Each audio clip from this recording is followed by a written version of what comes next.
Welcome back. He's arguably the most famous George in American history, but beyond the image on the dollar bill, who was actually George Washington? As America prepares to mark 250 years, Michael Yoshida takes us to his home, revealing some surprising sides of the man who changed the course of the world. War hero, founding father, and revolutionary farmer. He wanted Mount Vernon to be a model for a new American agriculture. Turns out America's first president had a lot more going on beneath the surface. He's one of the first scientific farmers in America, adopting practices that no one else was doing in North America at the time, such as crop rotation, adding additives to soil. Washington invented several new types of plows. With no formal education, practical experiences shaped George Washington's life and leadership. He's raised by a single mother. He has to educate himself, essentially, and really be an ambitious striver to get any opportunity given to him.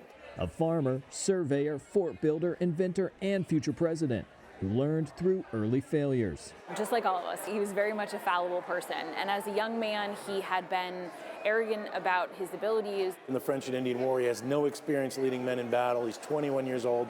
The only army he's ever going to lose in his lifetime is in his first major engagement when he has to surrender at Fort Necessity. And it's not, it's a critical moment because his decisions caused the death of other people. From a young officer to leading the Continental Congress and Army and eventually an entire nation, Washington's losses and mistakes were his greatest lessons. He is that kind of person that is constantly trying to improve the things that he's done. He knew what he didn't know. So he surrounded himself with people who knew more, who had experienced different things. He sought out their advice and he listened to it.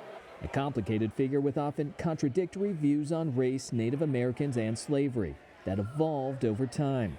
Through the course of his lifetime, he comes to believe the system is immoral. By the end of his life, create a process where the people that he owns could be emancipated. He was trying to show the country that slavery was not the future of the nation. Washington's legacy, not one of perfection, but instead of a flawed, self-made, constantly curious man who helped shape a nation by putting service, restraint, and responsibility above himself.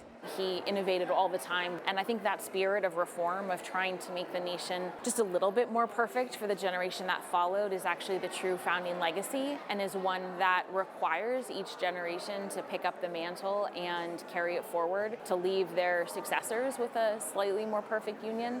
In Mount Vernon, Virginia, I'm Michael Yoshida.